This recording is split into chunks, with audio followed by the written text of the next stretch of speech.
दोस्तों नमस्कार। स्वागत है आपका अनअकैडमी यूपीपीएससी लाइव में। और आज हम बात करेंगे दोस्तों 29 दिन बचे हुए हैं और हम 30 दिन का प्लान जो है डिस्कस करेंगे यहाँ पर। 29-30 दिन जो भी बचे हुए हैं उसमें आप रिवीजन पर फोकस करेंगे। रिवीजन जनरल स्टडीज़ को कैसे करना है, किस तरीके से आपने क्लासेस की हैं नहीं की हैं, क्या है बुक लिस्ट, कौन सी आपको रिवाइज करनी है, प्रीवियस ईयर पेपर कितने सॉल्व करने हैं और आपको क्या सॉल्व करना है, टेस्ट सीरीज़ आपको कब से देना है, कब तक देना है, इन सभी मुद्दों पर डिटेल बात करेंगे दोस्तों। नमस्कार दोस्तों, स्वागत है आपका अनअकैडमी यूपीपीएससी लाइव में। मैं आपका दोस्त धनंजय सिंह, अभियान सिविल सर्विसेज का फाउंडर, अभियान समसामयिकी का संपादक और अनअकैडमी का एजुकेटर, आप सभी का स्वागत करता हूं। दोस्तों अनअकैडमी आप सभी के लिए ढेर सारे प्रोग्राम ले आता है, प्लस सब्सक्रिप्शन लेकर के आप अनलिमिटेड लाइव और रिकॉर्डेड कोर्सेज का पूरा लाभ ले सकते हैं भारत के बेस्ट एजुकेटर से। दोस्तों यहाँ पर आप अगर अनअकैडमी लर्निंग ऐप नहीं डाउनलोड किए, डाउनलोड कर लें। 11:45 पर हमारी क्लास होती है AM पर, और यूट्यूब पर मेरी क्लास जो होती है 10:30 पर हो रही है। अभी 2 दिन जो है मंडे से फिर से ये कंटिन्यू होगी सैटरडे से, तो इसको आप ज्वाइन कर सकते हैं। ढेर सारे फीचर्स हैं, हमारे टेस्ट सीरीज हमारी चल रही है, उसको आप ज्वाइन कर सकते हैं। फ्री टेस्ट सीरीज़ है, अभियान लाइव कोड यूज़ करके आप इसको यूज़ कर सकते हैं। और प्लस की टेस्ट सीरीज चल रही है जो 29 मई को है। ये एनुअल करंट अफेयर्स की पूरी श्रृंखला चल रही है 11:45 पर, इसको आप ज्वाइन कर सकते हैं। और साथ ही अगर लेखपाल की तैयारी कर रहे हैं तो उसके लिए टेस्ट सीरीज ज्वाइन कर सकते हैं। हमारे रिकॉर्डेड और लाइव सेशंस जो है अवेलेबल हैं आपके विभिन्न सब्जेक्ट के लिए। मैं आपको दर्शन शास्त्र वैकल्पिक विषय कराता हूँ, मुकेश जी जो है वो आपको सोशियोलॉजी कराएंगे, Amarnath ji Hindi literature, RK Suryavanshi sir जो है हिस्ट्री, निरंकार वर्मा जी जो है वो आपको ज्योग्राफी और public administration Manoj Jaiswal sir कराएंगे। और भी इन सभी कोर्सेज़ के लिए हमारी एक ही फ़ीस होती है दोस्तों। आप उसको फ़ीस जो है 24 महीने की फ़ीस 14,999 है, आपको देना होता है 13,499 और 10% डिस्काउंट मिलता है दोस्तों। इसके लिए आप अभियान लाइव कोड यूज़ करें। चलिए दोस्तों हम लोग बात कर लेते हैं क्या क्या चीज़ें आप कर सकते हैं अपने तैयारी के दौरान। और मुश्किल से 29 दिन बचे हुए हैं, तो 29 दिन की पूरी रणनीति हम लोग समझ लेते हैं कि क्या क्या आपको करना चाहिए। तो पहले तो आपको GS के सिलेबस में एक बार बता देता हूँ, आपको पता ही होगा। तो इसमें आप कोशिश करिए कि जो भी पोर्शन आपका कमज़ोर है, जैसे वो पता कैसे चलेगा, तो इसके लिए आपको 2-3 काम करने होंगे। पहला काम तो ये करना होगा कि रेगुलर जो है आप टेस्ट सीरीज़ देंगे। अब ये टेस्ट सीरीज कौन सी होगी? डेली एक पेपर आपको सॉल्व करना है, टेस्ट सीरीज GS की, ठीक है।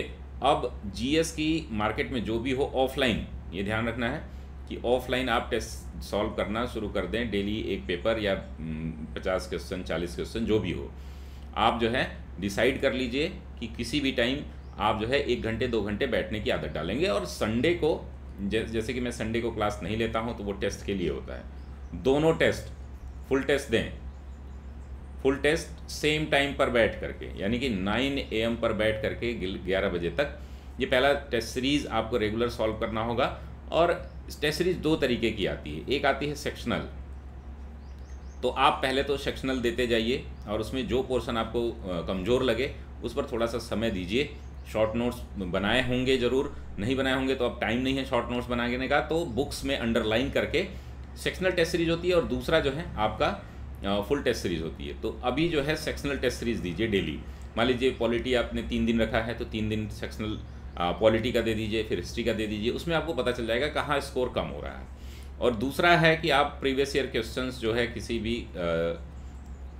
प्रीवियस ईयर किसी भी मैगजीन से, किसी भी जो भी आती है, घटना चक्र आती है, मंथन आती है, जो भी आपकी आती है, आपका यूथ पब्लिकेशन का आता है, शिल्पी आता है, जिसमें गलतियां कम हो, आप खुद ही समझदार हैं, देख सकते हैं, उसके एक्सप्लेनेशन को देखें, समझें। प्रीवियस ईयर क्वेश्चन मस्ट हो दोस्तों, इसको आप नहीं सॉल्व करेंगे तो एक तो 10-15 क्वेश्चन हमेशा रिपीटेड रहते हैं, डायरेक्ट मिल जाएंगे आपको 5-7 क्वेश्चन। और अब थोड़ा सा नेचर बदला है, तो अभी क्या है कि आपको उसके इनडायरेक्ट क्वेश्चन मिलेंगे। तो ऐसा नहीं है कि प्रीवियस ईयर क्वेश्चंस जो है आने बंद हो गए हैं, प्रीवियस ईयर क्वेश्चंस जो है आ रहे हैं अभी भी, और उनको आप सॉल्व कैसे कर सकते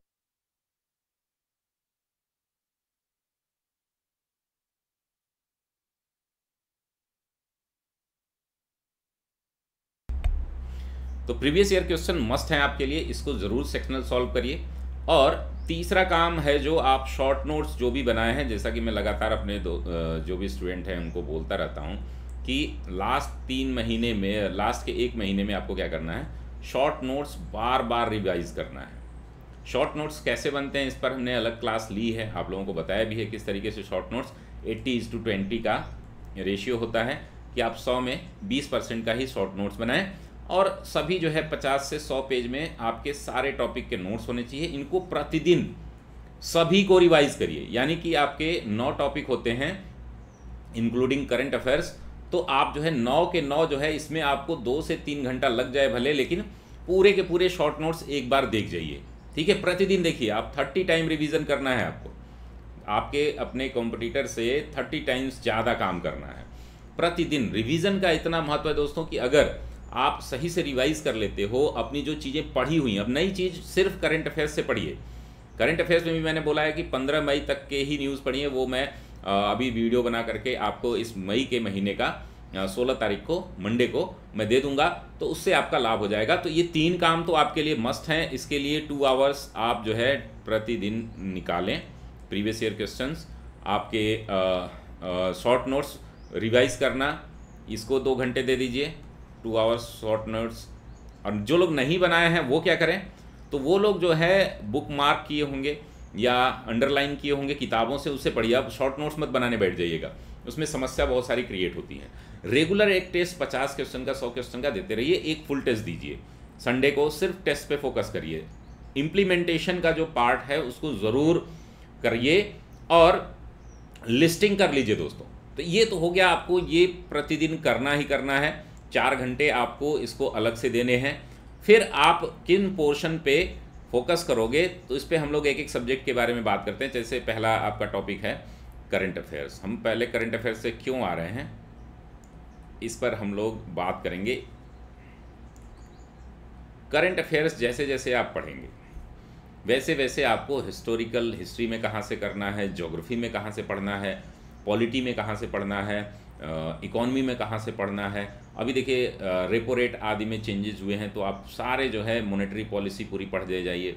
मॉनेटरी पॉलिसी में जितने भी टूल्स होते हैं आरबीआई के लिक्विडिटी मेंटेन करने के, वो सारे टूल्स पढ़ जाइए, कि चाहे वो रेपो रेट हो, रिवर्स रेपो रेट हो, सीआरआर हो, एसएलआर हो, बैंक रेट हो, इन सभी के बारे में पढ़ जाइए। महंगाई चल रही है तो मुद्रास्फीति पढ़ लीजिए, ठीक है। अभी देखिए महंगाई पर बहुत सारी बातचीत चल रही है, तो आप मुद्रास्फीति पढ़ लीजिए। तो यहाँ पर आप डिसाइड कर सकते हैं करंट अफेयर्स को पूरा एक दिन पूरा दे करके एनालिसिस कर लीजिए। जैसे मैं कुछ उदाहरण देता हूँ, जैसे मान लीजिए कि अभी रेपो रेट में बदलाव हुए हैं, तो रेपो रेट होता क्या है इसके बारे में जानने के लिए आपको पूरी मॉनेटरी पॉलिसी अच्छे से पढ़नी पड़ेगी, ठीक है ना।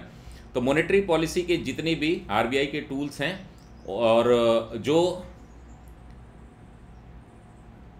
मौद्रिक नीति में आप चीज़ें वो कर सकते हैं, क्लियर है। तो रेपो रेट के माध्यम से आप क्या करेंगे, पूरी मॉनेटरी पॉलिसी पढ़ेंगे। मॉनेटरी पॉलिसी जो आपके टूल्स होते हैं आरबीआई के, उन टूल्स को सभी को पढ़ जाइए। तो मैं एक उदाहरण दे रहा हूँ। दूसरा है, अगर इकोनॉमी से ही हम बात करें तो इन्फ्लेशन इस समय टॉप पर चल रहा है। जो रिटेल इन्फ्लेशन है आपका, खुदरा मुद्रास्फीति, वो इस समय हाईएस्ट पर चल रहा है। तो इन्फ्लेशन के टाइप्स पढ़ लीजिए, कितने प्रकार का इन्फ्लेशन होता है, ठीक है। इन्फ्लेशन में आप रिसेशन भी पढ़ लीजिए, रिसेशन के साथ साथ जो है रिग्रेशन भी पढ़ लीजिए, creeping inflation, galloping inflation, inflation का जो है demand push inflation, supply push inflation, ये सारे इन्फ्लेशन के जितने भी प्रकार होते हैं, साथ ही साथ रिसेशन आदि जितने भी टर्मिनोलॉजी है यहाँ पर पढ़ ले जाइए। अगर हम बात करें इंटरनेशनल क्राइसिस की, तो अभी रसिया पर बहुत सारे बाउंडेशन लग रहे हैं, रसिया को इकोनॉमिकली ब्लॉक करने की बात चल रही है। तो इंटरनेशनल जितने भी फाइनेंशियल इंस्टीट्यूशंस हैं, तो इंटरनेशनल इंस्टीट्यूशंस के बारे में पढ़ लीजिए, कौन कौन है, कौन किसको फंड देता है, कैसे देता है, और एक देश से दूसरे देश में ट्रेड एनालिसिस आदि कैसे। तो फॉरेन ट्रेड और इंटरनेशनल इंस्टीट्यूशन आपके लिए ज़रूरी हो जाते हैं।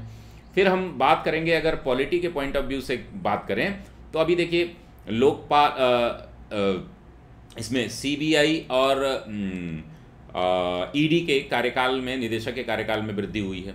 तो सीबीआई आपके लिए ज़रूरी हो गया। तो non constitutional bodies, CBI, ED, इसको पढ़ लीजिए, ये आपको बेसिक हो गया और करंट से भी हो गया।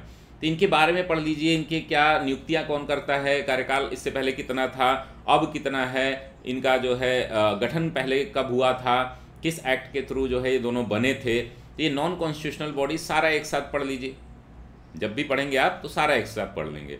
इलेक्शन कमीशन काफ़ी चर्चा में रहा। इमरजेंसी देखिए, 2 प्रकार की इमरजेंसी आप जो है पढ़ेंगे। इमरजेंसी अभी देखिए श्रीलंका में चल रही है, तो भारत में इमरजेंसी के कितने टाइप्स हैं। आर्टिकल 252, 352, 356, 360, ये तीनों आर्टिकल बहुत अच्छे से पढ़ लीजिए, कितनी अवधि के लगता है, क्या होता है भारत में इमरजेंसी। इम्पीचमेंट, अभी देखिए नेपाल में क्या किया गया है, इम्पीचमेंट किया गया है, महाभियोग लगा है उनके चीफ जस्टिस पर। तो भारत में इम्पीचमेंट कैसे लगता है, किस पर लगता है, तो प्रेसिडेंट पे इम्पीचमेंट का क्या है, तरीका क्या है, कैसे है, और अगर सुप्रीम कोर्ट के सीजीआई को हटाना हो तो क्या प्रोसेस है भारत में, हाई कोर्ट जस्टिस को हटाना हो, हाई कोर्ट के चीफ जस्टिस को या जस्टिस को हटाना हो तो क्या प्रोसेस है। ये आप जैसे आजकल की जो घटनाएं चल रही हैं उन घटनाओं के आधार पर जो है आप बेसिक अपना तय कर सकते हो। अभी देखिए हमने देखा है कि मरीन जो है म्यूजियम खोला गया है लोथल में, ठीक है, लोथल इंपॉर्टेंट हो गया आपके लिए। धौलावीरा को एक जो है यूनेस्को ने हेरिटेज साइट का दर्जा दिया है, धौलावीरा, तो उसको आप कर सकते हैं। इन्वायरमेंट के पर्सपेक्टिव से आप देखेंगे कि रामसर कन्वेंशन 49 साइटें हो गई हैं, बखीरा और खिजड़िया को 2 नया मिल गया है। तो उत्तर प्रदेश में रामसर कन्वेंशन, तो ये रामसर कन्वेंशन बहुत इंपॉर्टेंट हो गया आपके लिए। और भी जैसे COP 26 अभी हुआ है हमारे यहाँ ग्लासगो में, तो ग्लासगो में हुआ है, तो भारत ने कुछ मानदंड, जैसे हमने बताया था आपको करंट अफेयर्स की क्लास में, लगातार मैं बताता रहता हूँ कि यहाँ पर पंचामृत स्ट्रेटजी एक शुरू हुई है, पंचामृत स्ट्रेटजी, तो इस पे ध्यान दीजिए। और उसके बाद भारत के जो है ISA है, मान लीजिए ISA में बदलाव हुआ तो ISA की हिस्ट्री पढ़ लीजिए। तो करंट अफेयर्स हो गए। करंट अफेयर्स से हिस्ट्री को जोड़ करके ज्योग्राफी के देखिए बहुत सारे लोकेशन है इस समय, टर्की के आसपास के जो चीज़ें हैं वो बहुत इंपॉर्टेंट है, ब्लैक सी है उसके आसपास के चीज़ें बहुत इंपॉर्टेंट है, आपके यूक्रेन है उसके आसपास के देश बहुत इंपॉर्टेंट हैं, यूरोपियन यूनियन, नाटो, ये सभी चीज़ें जो है इनके कहाँ कहाँ सेंटर हैं, क्या क्या चीज़ें हैं, क्या क्या डेवलप हो रही हैं। इस तरीके से आप जो है ज्योग्राफी को पूरा प्रेडिक्ट कर सकते हो। कितने, अभी हमने देखा था कि कितने चक्रवात आए, चक्रवात जो आए वो किस प्रकार के थे, तो ये बेसिक चक्रवात से भी आप कर सकते हैं। तो इस तरीके से पहले तो आपको क्या करना है, करंट अफेयर्स को पूरा एनालिसिस कर लेनी है। एनालिसिस करने के साथ साथ national current affairs, international current affairs, और इसमें जो मुख्य चीज़ें हैं जो इतिहास से जुड़ी हुई हैं, जो ज्योग्राफी से जुड़ी हुई हैं, जो अर्थव्यवस्था से जुड़ी हुई हैं, जो पॉलिटी से जुड़ी हुई हैं, उनको उनके बेसिक आपको तैयार कर लेने हैं। तो आपका मैक्सिमम जो है ना 60% सिलेबस वहीं से तैयार हो जाता है आपका बेसिक, ठीक है। अभी भारत जो है अमृत महोत्सव मनाने जा रहा है, आज़ादी के अमृत महोत्सव, उसके लिए क्या क्या तैयारियां चल रही हैं, उसके लिए क्या क्या प्रोग्राम हैं, किन किन जो सेलिब्रिटीज़ हैं उन पर जोर दिया जा रहा है, जो हमारे शहीद जो थे उनके जोर दिया जा रहा है, उन शहीदों के, जैसे मान लीजिए कि भगत सिंह के गांव में भगवंत मान ले शपथ ली, तो भगत सिंह इंपॉर्टेंट हो गए। इस तरीके से आप समझ सकते हैं कि बहुत सारी चीज़ें जो है आपको पता चल जाएगी कि आपका बेसिक जो है क्लियर हो जाएगा करंट अफेयर्स से। तो पहली स्ट्रेटजी आपकी यही होनी चाहिए कि करंट अफेयर्स को अच्छे से तैयार करके वहाँ से जो बेसिक चीज़ें पूछी जा सकती हैं उन बेसिक चीज़ों को आप याद कर लीजिए, उनका नोट्स बना लीजिए, नहीं बनाए हैं तो उसको अंडरलाइन कर लीजिए और उनको थोड़ा सा देख जाइए। फिर आता है हमारा कोर जो सेक्शन है। कोर सेक्शन में आप क्या करिए, आपसे बहुत सारी चीज़ें हैं, जैसे एंशिएंट हिस्ट्री है, एंशिएंट हिस्ट्री से 5 से 6 प्रश्न आते हैं। अब इसके लिए आपको इतना समय नहीं देना चाहिए, इस पे अच्छा है कि हम मॉडर्न इंडिया पे टाइम दे ज़्यादा। तो एंशिएंट हिस्ट्री में मान लेते हैं कि 5 प्रश्न आते हैं। अब ये 5 प्रश्न किस तरीके से पूछे जाएंगे, कहाँ से पूछे जाएंगे, इसके लिए सबसे अच्छा तरीका है कि प्रीवियस ईयर क्वेश्चन इनके सारे कर ले जाइए, 150, 200, 400 जो भी प्रश्न हैं वो कर लीजिए, और उसके साथ ही जो शॉर्ट नोट्स आपने बनाया है एंशिएंट हिस्ट्री का उसको कंठस्थ कर जाइए। दूसरा जो अगर हम बात करें आर्ट एंड कल्चर का, तो यहां से 2 से 3 प्रश्न आते हैं। तो यहां पर जो है ये प्रश्न जो है ज़्यादा फोकस हो गए हैं मिडाइवल पे, मिडवल से ज़्यादा प्रश्न आ रहे हैं सिर्फ आर्ट एंड कल्चर से। तो आर्ट एंड कल्चर मिडवल बहुत ज़्यादा ज़रूरी नहीं है पढ़ना, आपको मॉडर्न पूरा डिटेल में पढ़ जाइए। मॉडर्न के लिए उसके भी प्रीवियस ईयर क्वेश्चन, और इसमें जो है कुछ चीज़ें हैं, कुछ लिस्टिंग है जिसको मैं कराऊंगा। मैंने बोला है लिस्टिंग जैसे क्या होती है कि काल क्रमेण घटनाएं बहुत ज़्यादा फोकस किया जा रहा है। बहुत सारी जैसे कि मान लीजिए कि इंस्टीट्यूशंस हो गए, संस्थान हो गए, कौन, कांग्रेस के गठन से पहले, उसके बाद आप जो है प्रमुख विद्रोह हो गए, उनकी लिस्ट बना लीजिए प्रमुख। और इसको मैं कैसे याद कराता हूँ आप सभी को पता ही है, तो इसको मेमोराइज कैसे करना है ये भी आप जानते हैं। गवर्नर जनरल हो गए, आपको कांग्रेस के प्रमुख अधिवेशन हो गए। तो ये सब बेसिक जो है चीज़ें आप तैयार कर लीजिए सबके सब्जेक्ट वाइज। तो ये हो गया इतिहास का, आपका यहाँ से काम हो जाएगा। दूसरा अगर हम बात करेंगे इकोनॉमी की, अब इकोनॉमी में सबसे ज़्यादा परेशानी होती है आप लोगों को, तो इकोनॉमिक करंट बेस ही पढ़िए, कोई ज़रूरत नहीं है बेसिक पढ़ने की। जैसे मैंने बताया कि बजट पढ़ लीजिए, यानी कि fiscal policy, monetary policy, foreign trade, और आपका बैंकिंग, इंश्योरेंस और नेशनल इनकम, इतने 5-6 चैप्टर पढ़ लेंगे तो आपका इकोनॉमी तैयार हो जाता है बेसिक। अब बेसिक जो से ज़्यादा यहाँ पर फोकस होता है, जैसे 7 से 10 प्रश्न पूछे जाते हैं यूपी पीसीएस में, जो इसमें लगभग जो है 4 से 5 प्रश्न जो है वो करंट अफेयर्स से होते हैं, बाकी 3-4 प्रश्न जो है बेसिक होते हैं। तो इसको आपको बहुत ज़्यादा टेंशन लेने की ज़रूरत नहीं है। 5-6 चैप्टर जो है, जो भी किताब आपने पढ़ी है, शॉर्ट नोट्स नहीं है तो उसको अंडरलाइन या बॉक्स में परीक्षावाणी पढ़ रहे हैं तो उसके बॉक्स में दिख जाइए। देखिए बहुत सारी चीज़ें जो है इससे काम नहीं देंगी, जैसे बहुत सारे लोग जैसे संजीव श्रीवास्तव पढ़ रहे हैं या ये रमेश सिंह पढ़ रहे हैं, तो वहाँ से यूपी पीसीएस में बहुत सारे प्रश्न नहीं आते हैं, तो उसको जो है किसी चुटके से पढ़ लीजिए। परीक्षावाणी जो है सबसे सटीक वो है, वहाँ पर उसके प्रीवियस ईयर क्वेश्चंस और साथ में दिए हो रहते हैं, तो वहाँ से आप कर लीजिए। अगर हम ज्योग्राफी की बात करें तो वर्ल्ड ज्योग्राफी इस समय टफ दे रहा है। वर्ल्ड ज्योग्राफी और इंडियन ज्योग्राफी में सबसे ज़्यादा फोकस करिए इकोनॉमिक ज्योग्राफी पे। इकोनॉमिक ज्योग्राफी क्या है कि प्रमुख जो है हमारे, जैसे मान लीजिए कि हमारे रिएक्टर्स हो गए, तो रिएक्टर्स की लोकेशन कहाँ पर है, कब बने, हमारे माइंस हैं, हमारे मिनरल्स हैं, हमारे एग्रीकल्चर एरियाज़ हैं। तो इनको जो है आप क्या करिए, एक साथ करके कवर कर जाइए। इंडियन इकोनॉमी में इंडियन ज्योग्राफी में आप जो है देखिए बहुत सारे जो है लोकेशन से ज़्यादा प्रश्न पूछे जा रहे हैं। बेसिक एक तो पढ़े जाइए, बेसिक में क्या क्या चीज़ें आती हैं आप, तो एक तो इंडिया की लोकेशन से ही 2-3 प्रश्न आ जाते हैं। लोकेशन से भारत का लोकेशन कहाँ पे स्थित है, पड़ोसी देश आदि से कौन सी सीमा रेखाएं बनाई जाती हैं, इन सब चीज़ों से प्रश्न पूछे जाते हैं। दूसरी चीज़ ये आती है कि आप मॉनसून पढ़ लेंगे, वहाँ से एक प्रश्न आ जाएगा। ज्योग्राफी में आप ध्यान देंगे, मानसून पढ़ लेंगे, डैम पढ़ लेंगे, रिवर्स पढ़ लेंगे, तो इसमें सेलेक्टेड चीज़ें जो चर्चा में रही हैं उनसे प्रश्न आप जो है तैयार कर लेंगे। और जो फिजिकल ज्योग्राफी है वो वर्ल्ड ज्योग्राफी और फिजिकल ज्योग्राफी को मिला करके हम देखेंगे तो लोकेशन का ही मेन महत्व है। लोकेशन विश्व के प्रसिद्ध जो है उत्पादन करता, तेल उत्पादन करता, हीरा उत्पादन करता, इसकी एक आती है जो आर्थिक समीक्षा में जो चीज़ें आती हैं, वो ज्योग्राफी यहाँ से आपका कंप्लीट तैयार हो जाएगा।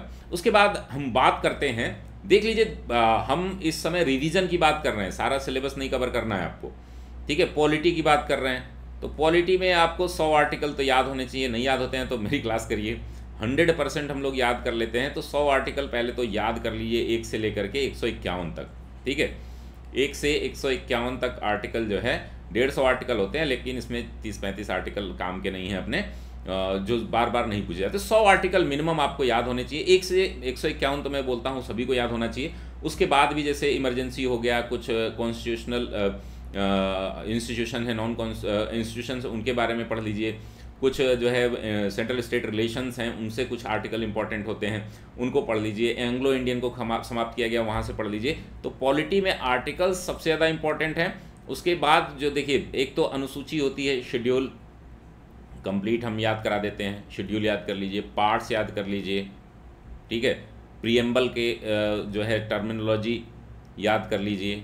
फंडामेंटल राइट्स जो है बहुत अच्छे से पढ़ लीजिए, ठीक है। और जो भारतीय संसद और राज्य विधानमंडल, इन दोनों से, इनसे प्रश्न अब काफ़ी पूछे जा रहे हैं, इनको देख लीजिए। जुडिशरी के कुछ आर्टिकल हैं जो हाई कोर्ट और सुप्रीम कोर्ट से, उनको पढ़ लीजिए। तो ये आपका पॉलिटी कवर हो जाता है। पॉलिटी में ज़्यादातर चीज़ें जो है आपके 4-5 प्रश्न जो है बेसिक दे देते हैं, बाकी कुछ कॉन्सेप्चुअल देते हैं। 7-8 प्रश्न जो है वो आपका समझ बढ़ाने से ही होगा, और समझ जो है आपकी बन चुकी होगी, नहीं बन चुकी हो प्रीवियस ईयर क्वेश्चन सॉल्व करिए। उस तरीके के प्रश्न जो पूछे गए हैं, जो कॉन्स्टिट्यूशनल बॉडीज़ हैं उनके बारे में पूछे गए हैं, नॉन कॉन्स्टिट्यूशनल बॉडीज़ हैं उनके बारे में पूछे गए हैं, और कुछ जो है एक्टिविटीज़ जो हो रही हैं विभिन्न आर्टिकल्स को लेकर के, वहाँ से प्रश्न पूछे गए। तो पॉलिटी आपका हो गया। साइंस में देखिए कुछ नई चीज़ें जो इनोवेशन होगी, साइंस के बारे में अगर हम बात करें तो साइंस में हमें क्या क्या पढ़ना है। तो एक तो साइंस एंड टेक होता है, तो यहाँ पर आपका ये करंट अफेयर्स से आ जाता है। 3-4 प्रश्न यहाँ पर करंट अफेयर्स से आ जाएंगे, तो इसको तो आप पहले ही तैयार कर लेंगे, ठीक है। कि कौन सा जो है PSLV GSLV के बारे में, और कौन सा हमने रॉकेट लॉन्च किया, कौन से मिशन है हमारा, चंद्रयान मिशन 2 है, 3 देखिए लॉन्च होने वाला है, उसके बारे में पढ़ लीजिए, किस डेट वो लॉन्च होने वाला है। तो नई नई तकनीकें हैं, उनके बारे में मैं याद कराता हूँ आपको साइंस टेक का। तो यहाँ पर तो आपको समस्या नहीं होगी।